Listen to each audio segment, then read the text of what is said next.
Welcome to At the Vines, the podcast that brings you inside the world of the vines, a global community of adventurers, storytellers, wine lovers, and winemakers. Through unforgettable experiences in the world's most iconic wine regions, our members connect with place, culture, and each other in ways that are both personal and profound. Each episode will introduce you to fascinating people, our members, our team, winemakers, and friends we met along the way, and explore what inspires them to travel boldly, live fully, and craft wines that reflect their own unique stories. This week on At the Vines, Brian and I speak with Joey Staniford, one of our vineyard owners at the Vines, one of our youngest and most passionate members of the Vines community.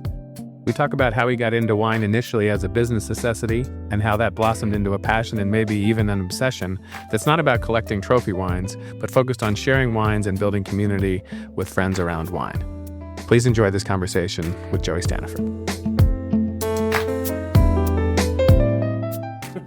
Welcome, Joey, to the Vines, back to, and for those of you listening, we're laughing because we just had the first 15 minutes of this and I forgot to hit record, so we're transparency here in podcasting. But welcome back to Mendoza and my house. We're recording this right before we're going to do our annual asado when Joey and friends come down, and we're excited about that. So welcome back. And we're just going to dive right in. What was it that got you started with wine? How did you go? You know, you're a young guy, and I know you're very passionate about wine. But how did it all start? Yeah, well, firstly, really glad to be here. Thanks for having us. Looking forward to the asada this afternoon, and it's been great to get to know the team and you and Brian over the last 8 or 9 years. I think the journey in wine started with work.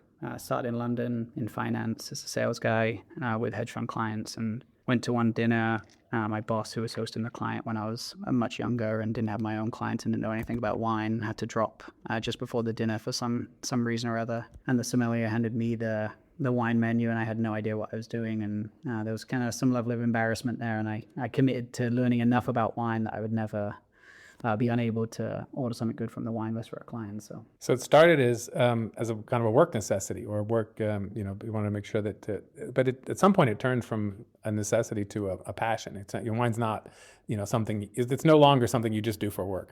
That's right. And I think everyone has this experience of a revelation with wine where they recognize wine as art and really high quality winemaking versus just drinking wine for fun or for socializing. And for me, that was a bottle of Bordeaux wine, 1996 Leoville Lascasse. And it was, you take a sip of it and you suddenly realize the science and the art that goes behind making amazing wine. And from that point on, I was like, I want to get into wine as opposed to just understand enough about wine to get by. So how was your journey at the Vines? I mean, obviously you and I met. Was making wine something that you always wanted to do, or is it this a vehicle to learn more about wine? What was that path like for you? Yeah, I think at that point I'd been drinking good wine with friends in New York, and maybe that's the step 2 for me, was realizing that wine is awesome, to building a community in wine where I think it's probably the same the world over, but people who are into wine are very gracious hosts, and they're generous, and they open their cellars and they share wines, and they're very open with the wines they drink and the wines they collect. And there was a transition into sort of being part of the wine community, and then eventually you start learning about how wines are made and why different wines taste different and grape varietals and those kind of things, and you sort of get to the point where the nerdiness in you comes out and you want to understand more about winemaking techniques. And I studied engineering at university, so I always had the kind of science background to things. And the opportunity here at the Vines came up with the private vineyards, and I thought, if nothing else, we'll make a good enough wine to serve at dinner parties, but I want to sort of see how the sausage is made maybe. And then it was just a great opportunity to do that in a relatively easy fashion. You guys make it so easy to make good wines, and I think the flexibility between, hey, help me make a good wine, and I don't want to be heavily involved, but I want it to be good, and these are the wines I like to drink, all the way through to, you can come here, you can pick grapes, you can be involved in every winemaking decision. It's just been the coolest evolution of the whole journey. Yeah, talk a little bit about that, because you started out, you're like, I know what I like, and help me make a good wine. And over time, you're pretty engaged in the process, and especially on the blending, but even the creating of the winemaking plan and all of that. And so how has that journey happened? How have we helped you become confident to make more decisions? I mean, I was the same way. The first time I'm like, Mariana, Pablo, you guys are the experts. Make this make this work. But then over time, you gain confidence and you start making more and more decisions. Has that been true for you as well? I think it's exactly the same. When we first, and I do this with a couple of friends in New York, which has been an equally rewarding part of the journey rather than just doing it solo. And I think our first harvest or our first vintage was exactly what you said, Michael. Mariana, help. Like all we want to do is make a wine that's good enough that people enjoy and that we enjoy.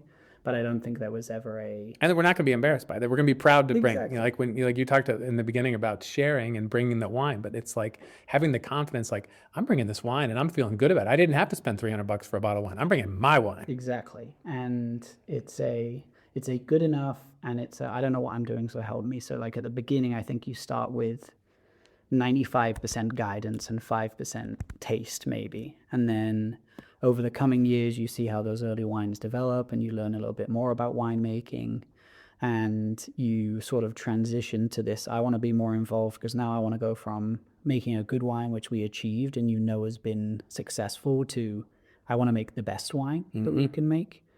And I mentioned the flexibility of how much you can be involved. It's just a very easy transition here to go from hands-off to hands-on. And what's actually been most interesting, like if evolution is one of the most enjoyable parts of the vines here in making, the second part is even if you drink wines from other places, you learn enough about winemaking here that you can understand why other wines that you drink are made in a certain way, or they use different oak treatments, or they service the vineyard in different ways. And that's been interesting because it gives you a much better appreciation of the other things you drink, not just the wines you make here. Yeah, I find that I'm better equipped to buy wine, whether I'm at a restaurant, the way that I talk to the somm, or if I go to a good quality wine shop, if I'm at Tribeca Wine Merchants or something, like I'm talking the same language. And so my hit rate of wines that I buy that I love is much higher as I've gone through the process of learning how to make wine. Yeah. And when you go to restaurants in New York with clients or friends, I think there's this, people have a base understanding of wine at a certain point, and you see Camus on every menu. Yeah. It's a great wine. No disrespect to those wines, but it's every client dinner is the same wine. It's the safe wine, and people know that it's going to please everyone.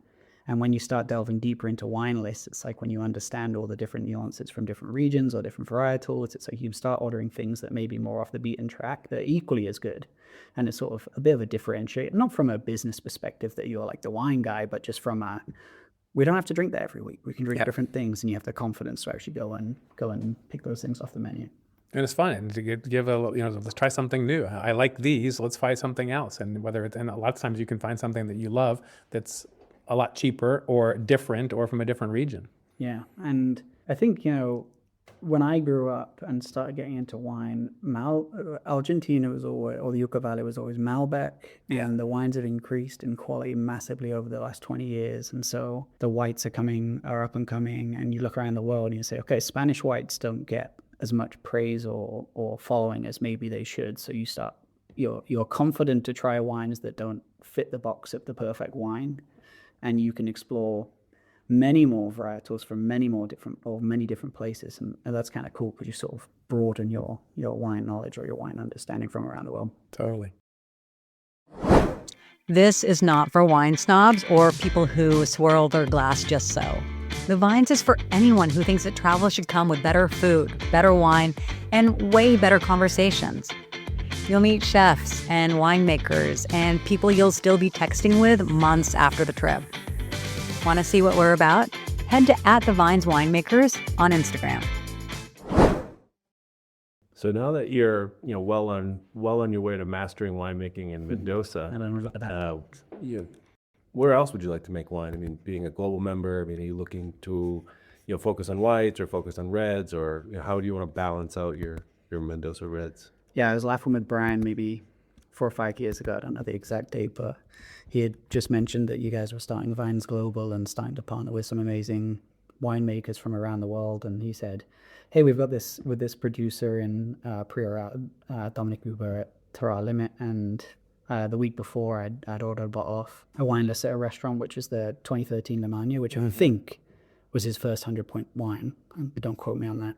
And I text back and I just started laughing. I said, it's amazing that you guys are partnering with him. I had his wine. It was absolutely phenomenal. And that's why I think I realized that the Vines Global was truly partnering with amazing winemakers instead of just, with all due respect, whoever would take you in those regions. Which, when you're starting a business, is it's You got to do what you got to do. Yeah, exactly. And so that's when I realized that the winemakers were amazing. So next steps for us. Priorat, I love the wines there, both Rioja, Priorat, and some of the regions of Spain. Champagne, we drink a lot of champagne in New York. We love champagne. We don't know a huge amount about it, to be totally honest, but like Drapier and all those champagne houses that you guys work with are really interesting. And then the Italian wines, Brunello, Casanova di Neri. Some of those they're probably top of the list for us. Yeah, we've been very fortunate. I mean, we started with Casanova di Neri and Terroir Limit. So you've got kind of not old, but like established. Giacomo's got 700 or 800 point wines at Casanova di Neri, and then the young guard of Dominique coming up with his 100 points. And so then we went to Ernie Lawson in Mosul, or Michel Drapier at Drapier, or some of these other places around the world, Badra in Sicily, or in Piedmont. They're like, wow, if you're working with Giacomo and Dominique, then I'm in. So we've been very fortunate that we've kind of like, all right, well, we've got good creds. Yeah, and on the winemaking thing we mentioned earlier about new techniques and understanding how wines are actually made. We had dinner with Dominique in New York. You guys put on a great event probably 2 years ago now, and I was asking him what he's doing in the cellar and in the vineyards, and he was mentioning the transition to concrete from oak, and sort of deep dive on that and why he's doing that. And sort of things you come back to the vines and maybe create more problems for the team there. And they're like, hey, we want to ferment and we want to age in concrete instead of oak. And it's like, oh, well, okay, we're getting there, and like we can do those things. And you always say, now there's some policy. Like it's that kind of thing is cool. It's like you get this, I wouldn't say free access, but you get this access to amazing winemakers doing amazing things, and you can bring those back to your own vineyard, use some of the things, not use some of the things, and it's just like this flywheel or circular effect of making. That's a great way to think about it. I hadn't thought of that so directly, but absolutely. You're like, hey, I see the evolution. I mean, Dominique's a great example. It went from, like, he's in Priorat. There's no more traditionally like big, huge oak-focused wines in the world. And he has just, over his evolution over the last 15 years, has gone from big, huge, oak-driven wines to light, elegant, almost transparent, doesn't have any oak within 50 meters of his winery anymore. And it's really fascinating to see that. And also, I mean, part of this, I mean, you're still very young, but as I'm getting older, I'm drinking less higher alcohol wines in general. Yeah. I love to drink, and I like to drink more of it, and I'd much rather have 5 glasses of a 12.5% alcohol wine typically than 1.5 glasses of a 15% bomber. And even since we've started making wine here, we started with barrel fermented, high alcohol, first use oak treatment, which are big oaky wines. And even in the 5 or 6 vintages, whatever we're in now, we've sort of transitioned in this last round to tank fermentation, some oak treatment, but maybe a little less oak treatment, more freshness. And it's kind of like supercharged or sped up evolution of your own wine drinking, because you're going from what you thought you knew as you learn more about wine and drink many more wines from different folks, and it's kind of changing what you make as well. Yeah, I think over time, part of it's a bit of a reaction to the high alcohol and the intensity, but also you realize there's such a broad spectrum of wine. And, you can have a 7.5% alcohol from wine from Riesling, a Riesling that's just beautiful and elegant and expressive. And, and everything in between, a lighter wine from, the northern Italy or other places around the world. And you just like, all right, there's a huge spectrum, and like variety in wine is really important. Like, if somebody loves a beer or a cocktail, it's kind of the same thing every time, and we can appreciate that regularity. But wine, even among the same wines, as you know, if you open up not only different vintages of a wine, but if you have a wine that it's a go-to wine, Vegas is here, that you're going to taste a lot, and you're going to taste a lot of the vintages, they're not only different year to year, they're different bottle to bottle, depending on the day, the temperature, what you're eating, who you're with. It can literally taste, and one of the things that's interesting that I found in making wine, because I'll drink a lot of my wines, obviously I'll drink my wine, one of my varietals once or twice a month. Every bottle is different. Yeah. It's shocking. Yeah. And it's interesting, like the exposure you get to different types of wine helps on the journey from safe to interesting. And I grew up in the southwest of England, started my career in London, and you don't tend to go wrong with a well-known established Bordeaux producer. And obviously Riesling and some other European producers. But I never would have ordered the Chardonnay from Bodega Jacra, for instance, which became one of my favorite wines. And I never would have delved deep enough into the wine list, or gone far enough off the track to order that without having an understanding that great wine is made everywhere, and actually being exposed to that. Obviously with access to some of the producers too. And so that's been it rounds out the wine education and the understanding of a variety of places too. You mentioned that you all make, you have two other partners that you make wine on the vineyard here in Mendoza, and I think that's a really wonderful way to do it, because, you know, you can come down with buddies. When you get the wine, you can get together and taste it. It kind of just makes the experience all the more rich. How would you say that your current kind of style, like, so you've been doing blending while you've been here in Mendoza, like how would you define the style that right now you all are looking to create with your wines here in Mendoza, and if you have specific wines that you're making that you're thinking about? Yeah, we did a blending yesterday for the 2024 red wines. Wasn't that just like the most amazing experience? Like, I've done a lot of blending sessions, but like every time it's just like, what's going to come out? Mariana is such a master at that. The wines are interesting. It's just such a cool experience. Well, firstly, it's a cool experience, period, just because it's the grapes that you own, and they are pulled from the vines and vinified, and then you have these like raw sample ingredients. That's like a chemistry set when you're a kid. You kind of like mix these things together. But, you know, to your point on the foresight, I think that's something that we're still developing. And obviously the winemaking team here has been awesome for that, because when you farming ultra premium and you have these big tannic grapes and you're treating them with oak, you end up with these very powerful wines in this raw form. And so you blend them together, and for us, the most important thing we look at when we make our wines is for balance, and make sure the components we have, whether it's the co-fermentation or whether we're adding blending grapes, is just a well-made and balanced wine. That's like number one. And that's, I assume, what you look for in wines you buy. Exactly. And so as we've kind of gone on this evolution of winemaking, I think we're definitely leaning into freshness now. We like layering complexity. We make a co-fermentation with Cabernet Franc and Malbec, which is kind of our base wine.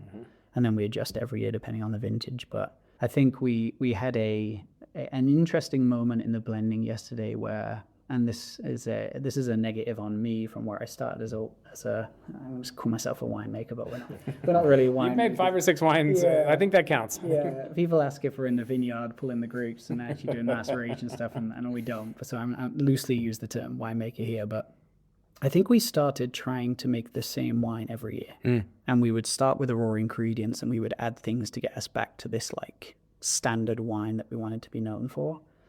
And that's not really where we're moving. Where we're moving to is, how is this specific vintage? How did the soil give us grapes that have X, Y, and Z? What's the best for this specific wine? Exactly. And so yesterday we had probably an hour-long debate and circled back to exactly where we started, which is the pure expression of this vintage. But it's almost like reeling yourself back in from wanting to make the safe, standard, same wine every year, and just saying, you know what?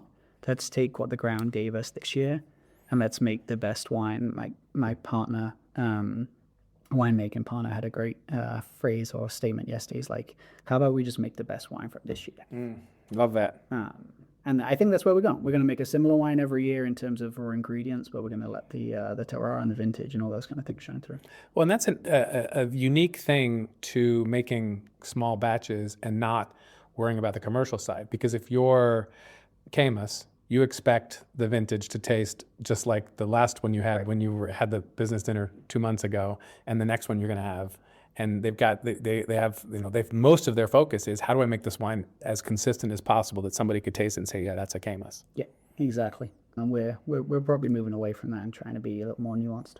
It's also fun because then you get to try newer stuff. 100%. And then, the foresight that we talked about when you blend wines and you don't really know how they're going to develop. I think that's maybe a unique thing that the Vines has here, which is, you guys make 300 different wines every year, and have done for the last 10, 15 years, whatever it is at this point. And so the data you have on how wines develop in different blends and different vineyards, even within the vines, wide sort of parcel of vines here, it's helpful. And I think the winemaking team, like I use the word supercharged earlier for our own development, but I think I don't know how they do it, but they keep track of all these wines every year, and they can guide you and give you ideas about how the wines are going to develop. And I think it just gives a lot more comfort. And what tastes good today is going to develop in XYZ way, and you're comfortable making that wine because in 5 or 10 years time it's gonna be what you wanted as an end product. And it's reps, right? I mean, the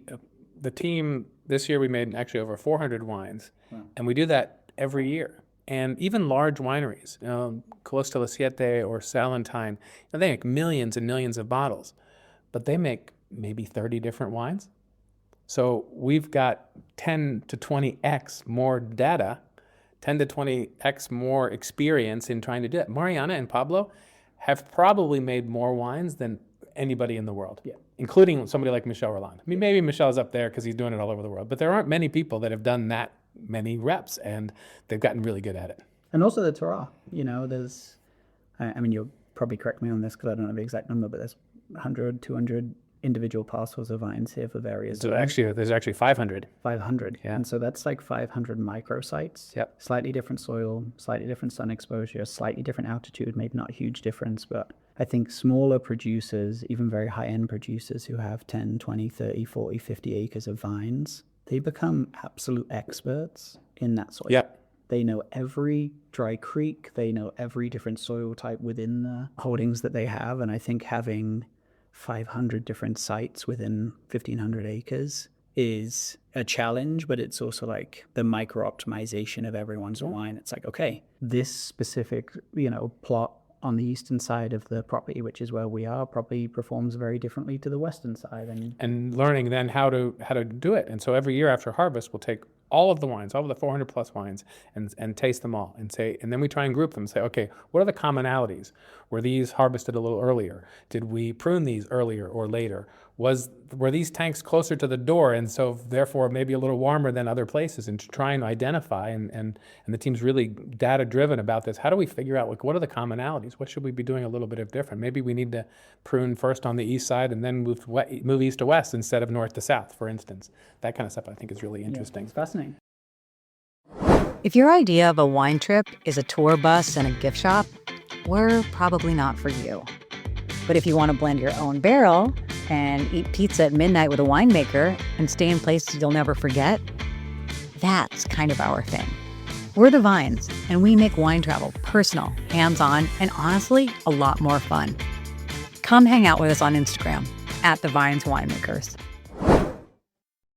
Tell me about the name of your wine and your labels and how that all came about. Yeah, our wine is called El Encantador, which is the enchanter in English. It's actually there's these various personality type tests you can do, Myers-Briggs, and there's another one called the Enneagram. Mm-hmm. And I think there's 8 or 9 different types of personality within the Enneagram, but they all have wings. So you're a mostly this with a bit of this. Right. And for me personally, I'm a 3-wing 2, which is some mixture of the achiever and the helper, I think are the names. But that 3-wing 2 is called the enchanter. And so obviously we had to convert into Spanish instead of call it the enchanter. So El Encantador. And I think it just represents, me as a winemaker and our group. We actually had a discussion at lunch yesterday about calling it Los Encantadores, which is multiple enchanters. Right. There's 3 of us, so we'll have to take that back to the drawing board. And then the label is, the rosé we make. We make a Cabernet Franc rosé, which is actually a rosé made for pairing with food. Which is fabulous. Yeah, instead of just sort of sitting by the pool, which is equally as important. But we pair this with food. That has a fun label. It's meant to be for outdoor drinking and sharing and having fun. And then the main red is a peacock feather on a white background, which we want the wines to look cool as well. And so when people either see them on the shelf or when people see them in cellars or otherwise, they're intrigued by the wine and they want to try it. Very cool.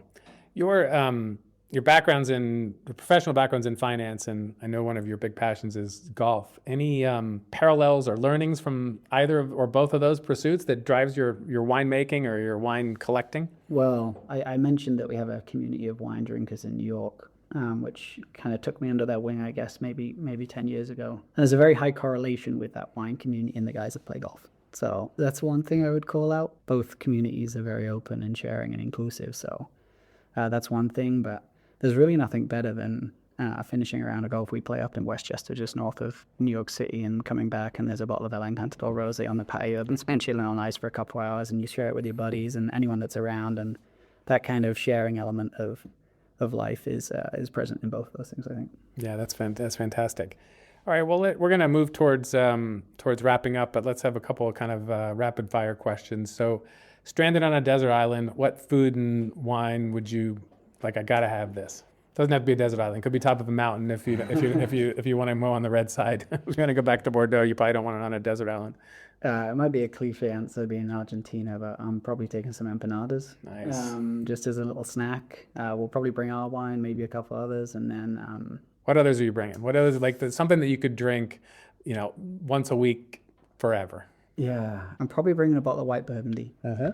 I love the wines from Saint-Aubin on the backside of Montrachet.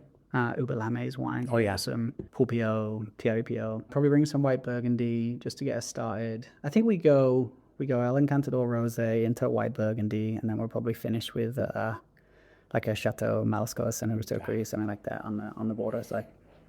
Sounds like a pretty good. And if anyone has an Iberico Hamon ham that they can slice, I think we should definitely send that over there. One wine. I mean, you're gonna have a Hey, we're having meal. if this is my last stand, we're going out and start. Go on for it. It's like death row meal. Totally. Do you have a go-to wine for $50 more or less? Probably Chateau Malsco. On the least, it's closer to $50. When you've aged, it's probably a little bit more. But I mean, talk about value play. I mean, it's not an inexpensive wine, but it's value for your money. Hard to beat. 100%. I think there's pockets of, like, people give Bordeaux a bad rap and say it's super overpriced and expensive, and the big producers probably are, but there is an insane amount of good wine in the kind of $50 region. La Rioja Alta, their wines are amazing. I think it's the 904 Grand Reserve is like $60 or something. That's an unbelievable wine. That's probably the go-to at $50. Those are good. If you could host a dinner with up to 4 guests, living or dead, no family allowed, who would they be and what would you serve? Well, I'm definitely inviting Winston Churchill. Nice. Number one. I was saying to Brian earlier, probably going to have to beef up the wine supplies to make sure he's well taken care of. I would love to have met Her Majesty the Queen. Mm-hmm. I don't know if she's a big wine drinker. I don't know if she would be that fun, but I would love to kind of pick her brain. She might be fun. She's probably got some. I think behind sort of like off the TV and sort of off official engagement, she's probably a good time. I think there's a lot of stories about her and Prince Harry kind of playing jokes on each other and those kind of things.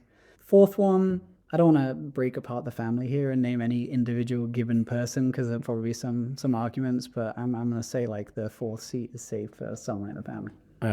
Fair enough. And what are you serving? What food and or at least a wine? We're definitely going to serve some of our wines. Like, one of the interesting things about making wine here is you make what you like to drink. And so it's like the ultimate opportunity to craft the wine you want to drink instead of saying, well, I like these parts of this wine, I like these parts of this wine. It's unusual to get like the absolute home run from an external producer. So some of our wine, honestly, I'm probably serving Krug Champagne, and I'm maybe going Chateau Latour or something. What vintage Krug? Probably 2008, 1996, one of the big ones. Fantastic. And then probably Chateau Latour. Fabulous.